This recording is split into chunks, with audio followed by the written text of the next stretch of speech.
Hey, it's Tom Gallagher, the Videopreneur, and this video or series of videos, just small, short ones, uh, we're putting a back seat out of a 2014 Chevy Silverado. I guess I bought it probably 2 years ago off a marketplace, and we uh, we are Lynn is fitting the seat for the cab of my '61 Chevy pickup truck. So that piece that he's cutting out right now is going to be welded right into there, and it's a structural piece to give it more rigidity and hold the seats together. And that those right there, those are the slides or the risers off of the original seat that came with the truck, the 1961 seat. So we're building the seat and then going to put the risers or the slides on the bottom of the 2014 Chevy Silverado seat. This will give me a more modern seat. Uh, the difference between the original seat and this seat, as far as thickness, it's probably half as thick, but gives a hell of a lot nicer ride. If you've ever ridden in an old car, and if you're watching this, you probably know what I'm talking about. Your very bouncy seats, and the modern seats are far more comfortable and a lot less bouncy. And so that anyway, that's what we're doing. So Lynn's cutting out. He made a template, and there he just was cutting it out. Here he's getting ready to tack it up or tack it in, and then weld it in. So there's more video to this, and a lot of work went into fitting this seat.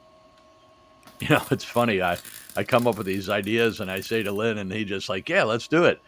And he just spends hours working on it. I'm not a technical guy, so I do a lot of shooting a video, standing around and yammering. But here he's tacking this piece that he just cut in, and his welder from time to time has this issue where it's not advancing the line. So anyway, now he's welding it in. He's finished tacking it, or he's tacking it in, it looks like, and then he's going to weld it in. So I just wanted to kind of show, in case you're thinking about doing the same thing, putting a 2014, or I think it's 2014 through 2016.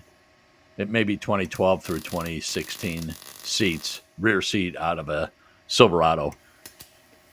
I see some of these videos, these guys, some other guys put in the Ford um, rear seat out of a Ford, and that works as well. And very similar seat. I've got a Nissan Titan, and the seat is practically just like this, except it's the opposite.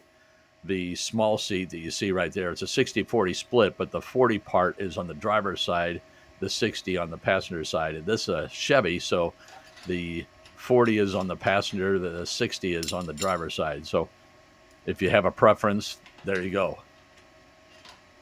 And the Ford seat, you can get a King Ranch, and holy cow, that's really nice with the leather. So anyway, just kind of rambling on. This video is almost over. I'll wrap it up. But I just wanted to show just part of the process of putting the seat together, and then you'll see the finished product here in a little bit. Thanks again for watching. Appreciate it. Consider giving it a thumbs up, subscribe, leave a comment, question,